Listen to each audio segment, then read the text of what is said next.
Hey everyone, it's Rachel here, Oracle spiritual teacher and healer.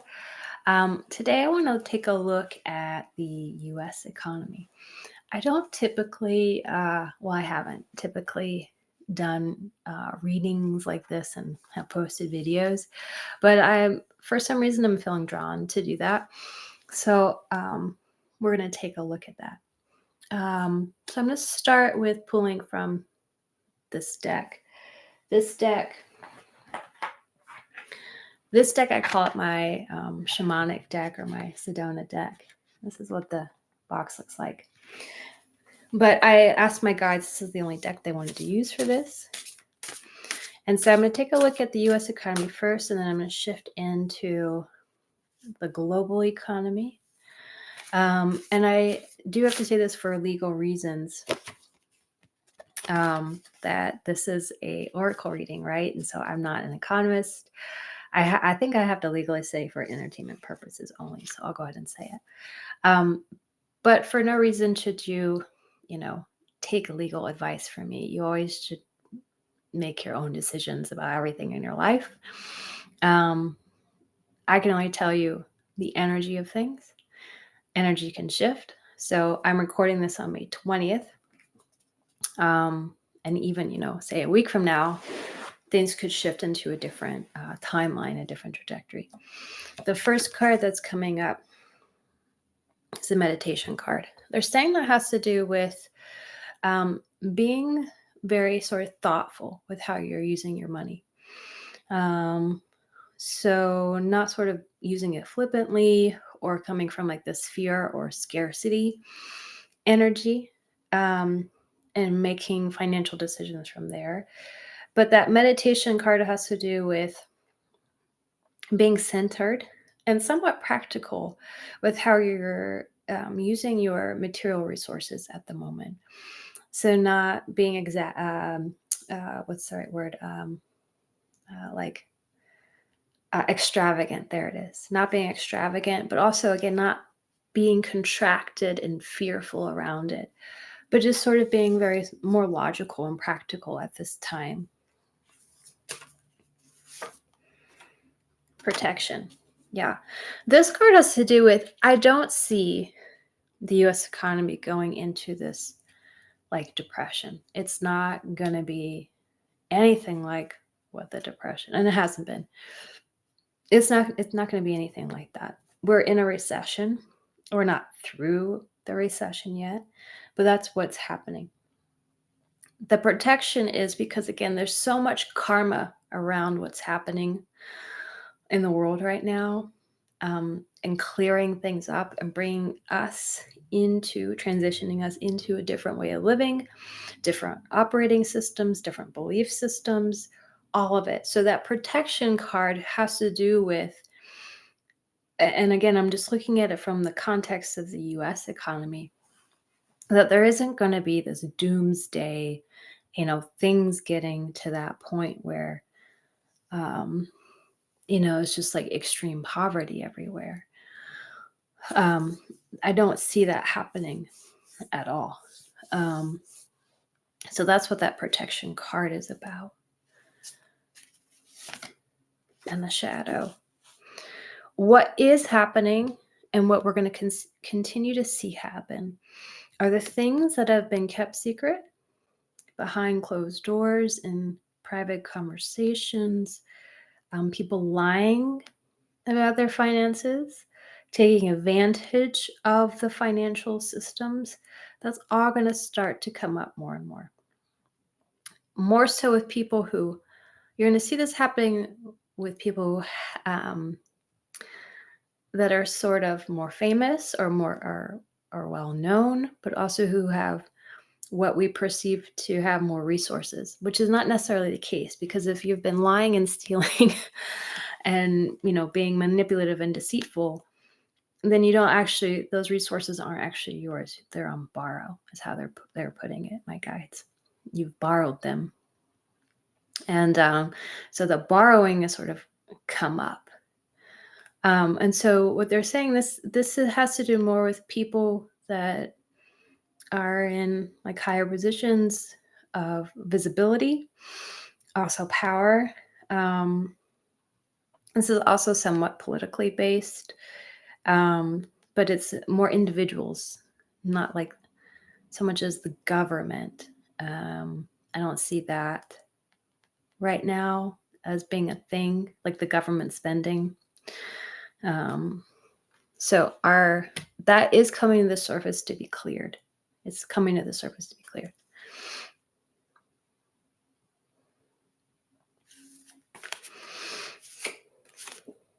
Yeah, and rebirth. So I did mention this in the May new moon video I did about I do see this new energy coming in that's going to really save the US economy. Like that's how they put it. It's going to save the US economy, which is innovation. Whether it's like not necessarily making a new product, but doing something a new way, right? Because there are so many people, especially if you think about more like small to medium sized businesses that have been put into a pinch because of policies that have been put into place or not been put into place. And so they're having to reorganize and restructure and think about things differently and make new connections and new partnerships.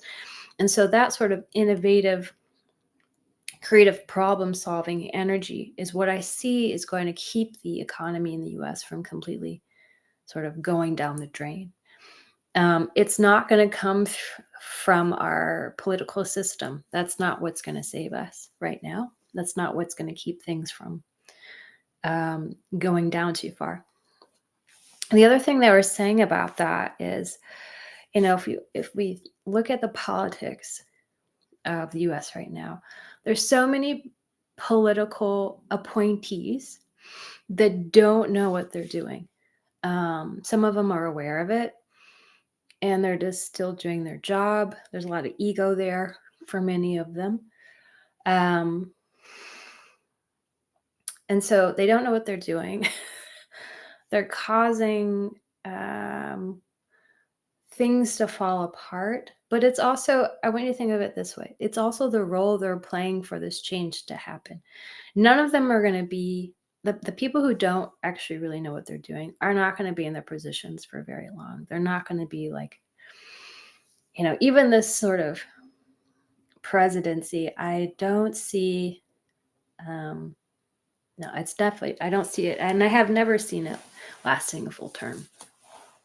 As things are now, it's not going to last a full term. That's what I've seen, and continuously, you know. And again, that could shift. I mean, it'd be very unlikely for that to shift, but there's still possibility, right?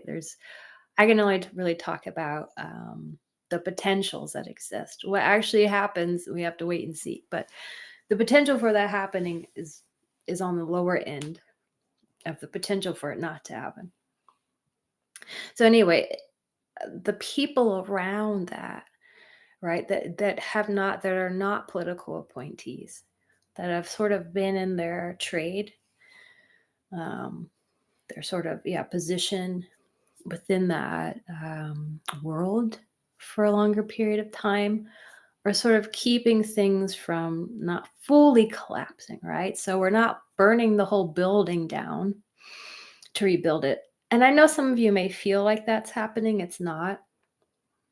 And that's part of that protection, because it could have absolutely, if we collectively, and even on some individual cases, if we had made different decisions, that that could have taken place. So the whole building isn't being burned down. You can think of it as like rooms or sections of the roof being completely disintegrated to be rebuilt, right? Um, Even parts of the foundation you can think of are missing or will be missing. Um, and so those people sort of that aren't in the public eye as much are sort of keeping it all from just. Okay, so that rebirth card, like those, and I use this example in that new moon video. like the people that are kind of like the Mark Cubans of the world. And again, I'm not saying it's Mark Cuban, but that sort of person who is forward thinking, has resources, is successful in what they do, cares about the impact. And there's some politics in there. I mean, on some level, there has to be, right? Because it's part of life as well. The ancient wisdom. It's like what they're saying with this is like it's coming back again. This has to do with what I talked about months ago. It's like we're waking up from amnesia. We're waking up from a coma, and it's like, wait, what? And recalibrating ourselves to a new existence. The dream time has to do with us individually and collectively. Really focusing on what it is we want to create. Because during times of transformation, what can happen is that there's a focus on going back to what was before, or there's the grief and sorrow connected to what we're losing or what we've lost, as opposed to what can be created, what it is that we want, what can exist, the possibility. And so it's important that we individually really not only think about it, but feel that potential for what can be created and what wants to be created from us, what wants to be birthed from us. Okay, last card they're saying. And there's our alchemy, there's our magic. Like I was saying about in the new moon. And so if you haven't watched the new moon video, you should, because these videos are connected. But what I was saying in that video is that there's this bigger energy that's happening, that it's almost like it's just it's clearing things out, but it's like life-changing stuff. And this is on a global scale, tied to karma, tied to justice, and it's like the magic. We're gonna come in and just clear, readjust, redirect, all of it, because it needs to happen, and now's the time. it's like that. So coming back into the economy, so timeline around this, and again, timeline.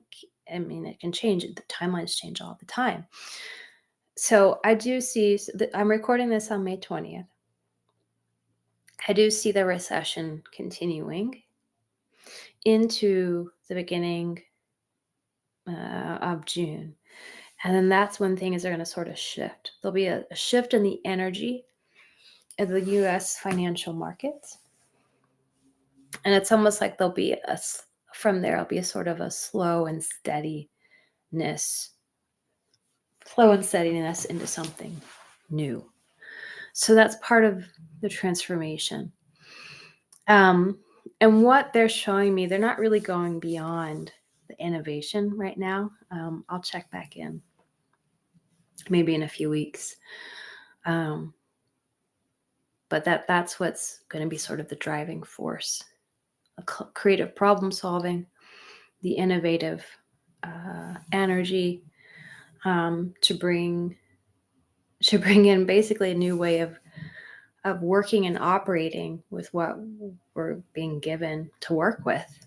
And I don't see sort of that going back to being this, having these sort of global connections that we used to. That'll take time to heal and rebuild. But it's going to be within the US and somewhat regional. Okay, so I'm going to take those cards and I'm going to reshuffle and look at the world economy. And just as a little like side note, the world economy is not always the world economy. So when we talk about, and again, I'm looking at this from an energetic standpoint.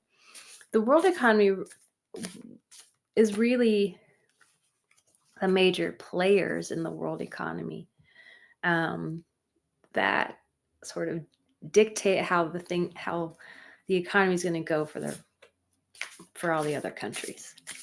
Um, like I was saying in a previous video, the U.S. is one of those players. That the role it's played is diminishing, but it's still still right now an important player, and I still see that role diminishing more so. But another example would be China, would be the EU collectively as a major player. The UK, even though it's not really part of it's not part of the EU in some ways financially, in financial context, it's not. But the UK, yeah, and I do see Brazil sort of stepping up as being another major player. I don't know what the population of Brazil is. I know there's a lot of people there, and it's a huge country. There are a lot of resources there, but I do see that in the coming years stepping up. So let's take a look at the global economy in the same sort of time frame, just the next few months into the end of the year. So let's just say till the end of the year.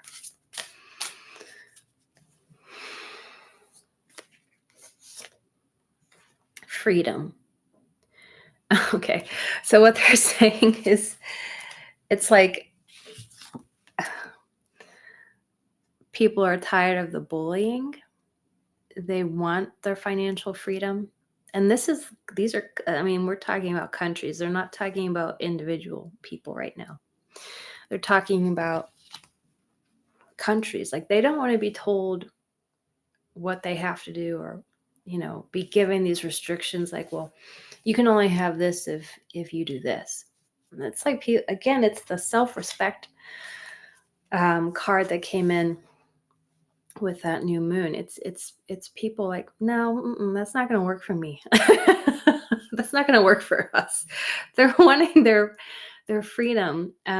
And individually, it's people want to feel the sense of safety and freedom, and that they can live the lives that they want. They can make the choices they want.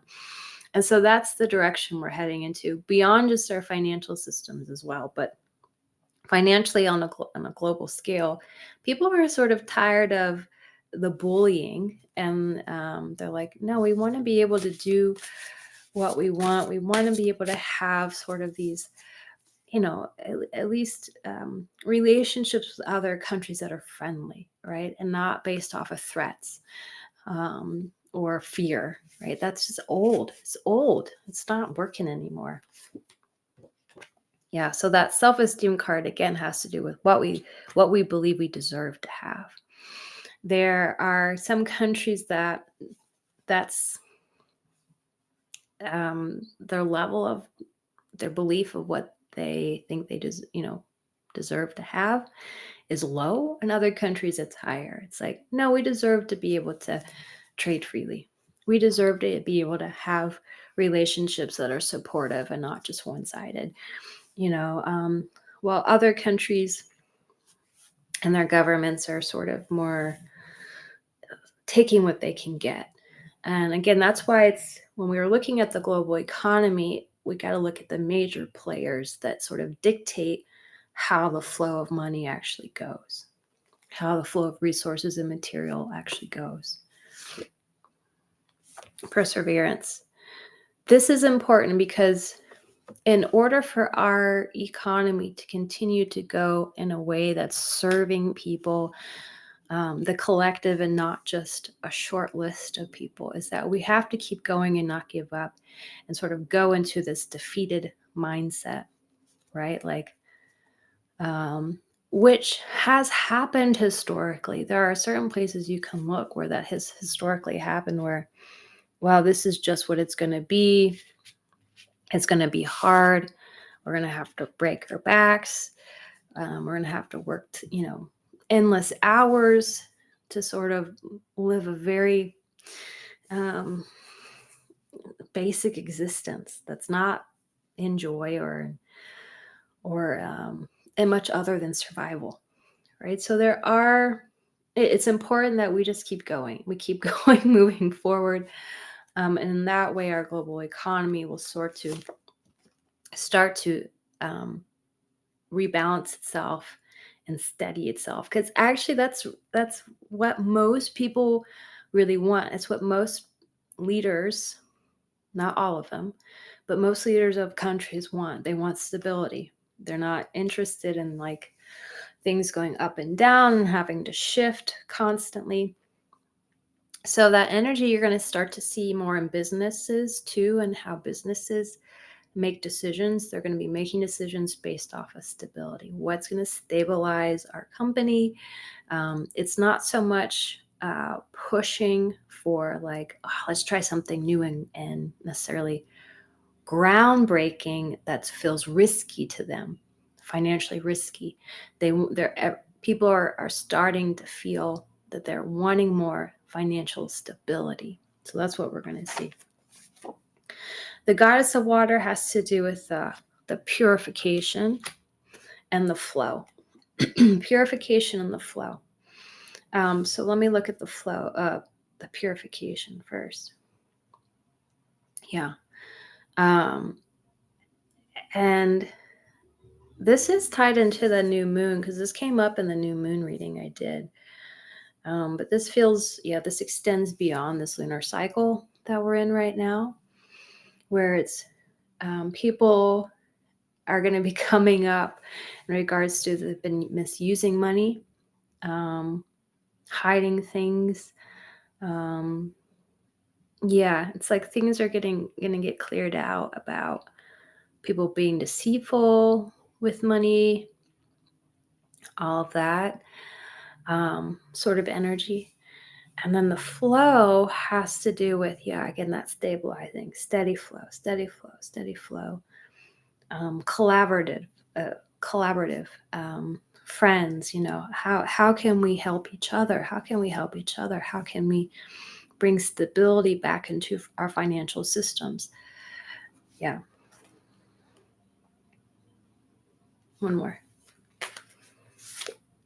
And then there's new growth. So this is new business contracts, new agreements, new financial partners.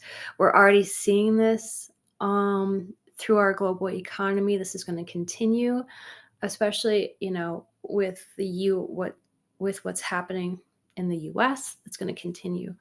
Some things, it's like how they're putting it. Some things are going to be forgiven in order to move on and to make new alliances and to find that stability and to sort of do the trade of resources and the trade of things that are being developed, because those things it's unique to each country, things that are being developed and the resources they have. So a lot of newness there.